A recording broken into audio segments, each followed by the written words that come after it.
Hi guys, this is Vidas. And Ausra. Let's start episode 160 of Ask Vidas and Ausra podcast. This question was sent by John and he writes, Hi Vidas and Ausra, how are you today? I'm quite excited. I have almost finalized my program for April 7th and I'm designing a poster and invite for the recital. I wanted to ask you a few questions. Does the St. John's organ have a balanced swell pedal on the swell division, or is it a trigger lever pedal off to the right hand side of the pedal board?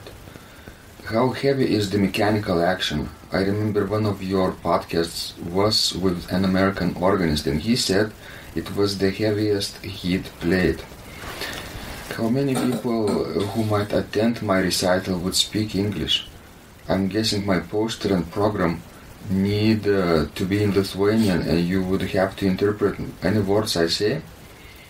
Would people expect me to speak at the beginning of the recital and then play all the pieces, or is it okay to play groups of 3 pieces and introduce each bracket of 3 pieces? If it takes a long time to walk from the organ loft, this may not be possible unless there is a wireless microphone. On the St. John's organ playing Bach's fugues, would you normally register the pedal with principal chorus and no couplers plus the pedal posaune, or is this reed too loud? I'm used to playing small organs more in the English style, so you always use the great to pedal coupler. Sometimes on Australian organs the pedal posaune is too loud for fugues, so you might use the Swell 16-foot reed couplered into the pedal with the Swell to pedal coupler, and just use the great principal chorus in the manuals. Can you believe it's only 9 weeks to go? Looking forward to hearing from you. I hope you have a lovely day. Take care, God bless. John. So how are you today, Ausra? I'm fine. What does it mean? I just feel fine. Is it better? Do you feel better than yesterday? Well, yes, I feel better because today is Saturday and I don't have to teach classes, so I'm very happy. Exactly. Yesterday was quite a strenuous day for you, right? You played diploma ceremonies. Yes, and because I had to go to that ceremony right after, 5 classes that I taught at school, it was very busy and stressful day. Yeah, we have to think about our planning for upcoming Bach's birthday recital, which also will be in the evening of Friday. Yes, it will be hard actually to play a recital after, a working day. So John writes those questions because he is coming to play a recital at St. John's in April. Yes, in April. And we are looking forward to finally meet him in person. Exactly. So this is really exciting. And we feel that we know him and his family well through, 6 years of interaction? Yes. But never haven't actually physically met him. So Sure. That will be the first time. We spoke with him on the past podcast, at least I did, but of course we both, read his emails and feedback he sends frequently. So we feel like we are very much connected to his experience in Australia. That's true. So now let's help John, to get impression about what our organ is and how he needs to prepare for his recital. Exactly. So maybe we first will talk about that action. Yes, but before that, he also asked us, could you please send me some photos of the stop jams of the St. John's organ, so that I can be more familiar with the layout. Of course, we can do that. The layout is very simple. If we can just say a few words, right? off the top of our heads. When you sit on the organ bench, you face the music rack. What do you see to the right-hand side, Ocean? And to the left-hand side? Well, you see stop knobs, and there are like 4 rows in each side of stop knobs. Vertically? Yes, we are vertically. And sometimes it's hard to pull them out because we are sort of heavy mechanical wooden sticks with knobs at the end. So, and then the principle is that the further from your both sides are the pedal stops. So it's a symmetrical layout, right? Yes. The closest row to the organist is the grid. Yes, the grid, or the first manual, actually, because in many organs in other countries you have the second manual as the Hauptwerk or grid. But here is, the first manual is the grid. Okay, what's the next row then? Then you just keep moving up. So the second row is the second manual. That's the swell pedal.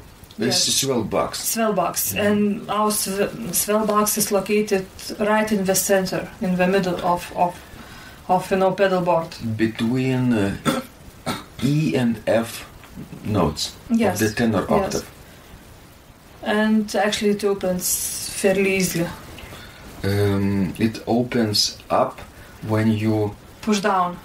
push, just like accelerator pedal on the car, right? That's true. Because there are opposite systems sometimes. When you open the box, you have to press with your heel, not with the toe. Yes, when the third row in both sides is the third manual, which is sort of a little bit imitation of a grid. And actually the first and the third manuals we are very well suited for Baroque music, for early music. And the second swell division is more, suitable for romantic music, or later music. And we have to remember that the third manual is positioned on the highest level of the organ. So Yes, it's Oberwerk, basically, if we compare with German organs. And the scaling of those principles in the Oberwerk is rather narrow. So we have to keep in mind when registering any kind of music, because normally we double then principal plus a flute of the same pitch level, then it's more rounded feeling, even though it is Baroque-like. Yes. And what else could we tell about our organ? That on the left side are louder stops located.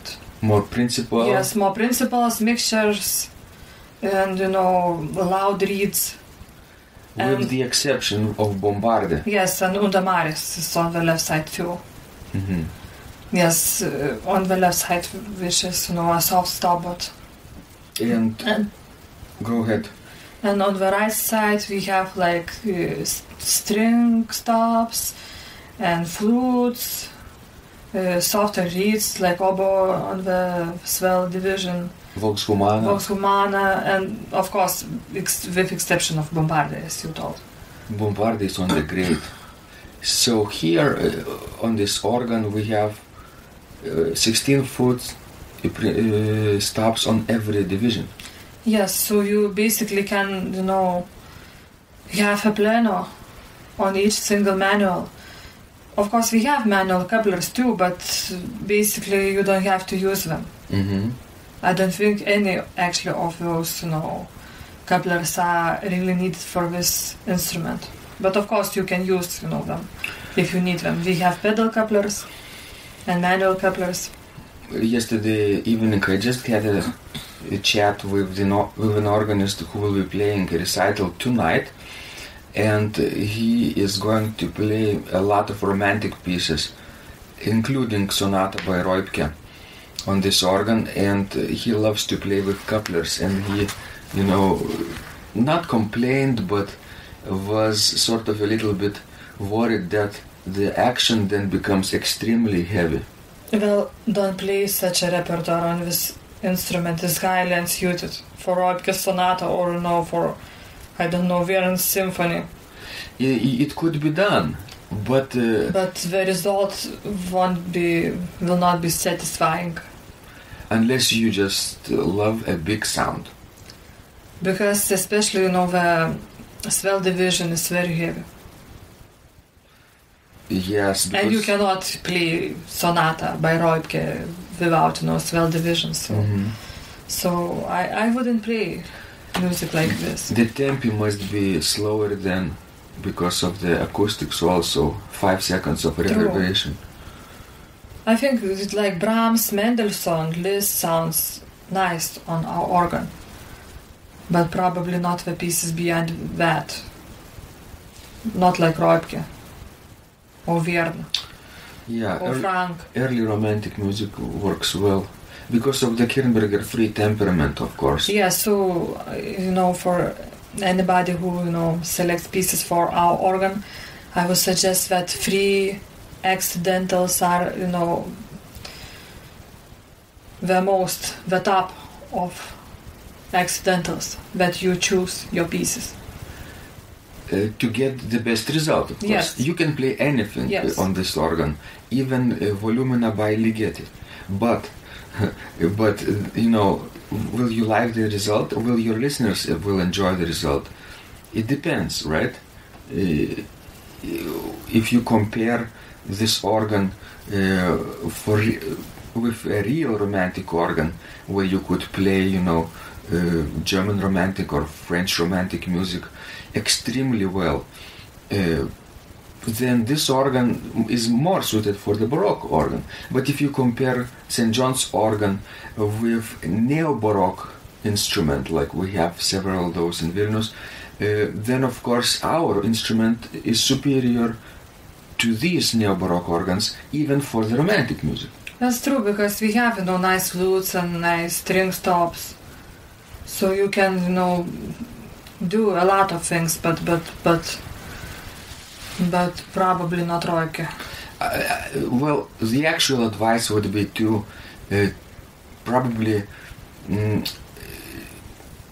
see and exploit the best qualities of the instrument first, and then go ahead and maybe play some music that you enjoy the most, in addition to that, because you have to play what you enjoy, right? Yes, that's true. Especially if you enjoy romantic music and you would only have to play, imagine, just the Baroque or early music on this instrument, you would suffer, will be frustrated. But if you play a part of the program, romantic music and part of the Baroque music, that would be like a win-win situation. Right? That's true. What about modern music, Ausra? Does it work here well? Yes, it works well. Better than romantic? Yes, I would say that it works better than romantic. So that's the reason I keep improvising in a modern style, and it works well for me. Of course, when I improvise, I choose the layout of the stops and the stops themselves that work for my music. I adjust, I don't force, I don't, put my music ahead of the instrument. I always listen how it sounds, what the instrument wants. I suggest you do the same when you play this instrument. Yes. All right. So another question John had about English-speaking listeners, and will we have tourists in April? Some we might, not probably as many as we wish for, but some might, attend the recital. And if John wants to speak English, to introduce his program notes to audience, that's very nice. And then Vidas can translate it. We had those, cases in our past, and Vidas was a wonderful translator. We have a microphone right in the organ balcony, and we can take turns, right? John and myself, Yes. and I can introduce him in Lithuanian, and then he can play and talk, and I can translate. So guys, I hope some of these remarks were useful to you. This is not all of these questions that John sent, but since our time is limited, we're going to discuss the rest of them in the next podcast conversation. So stay tuned for the update. Okay, this was Vidas. And Ausra. And remember, when you practice, Miracles happen.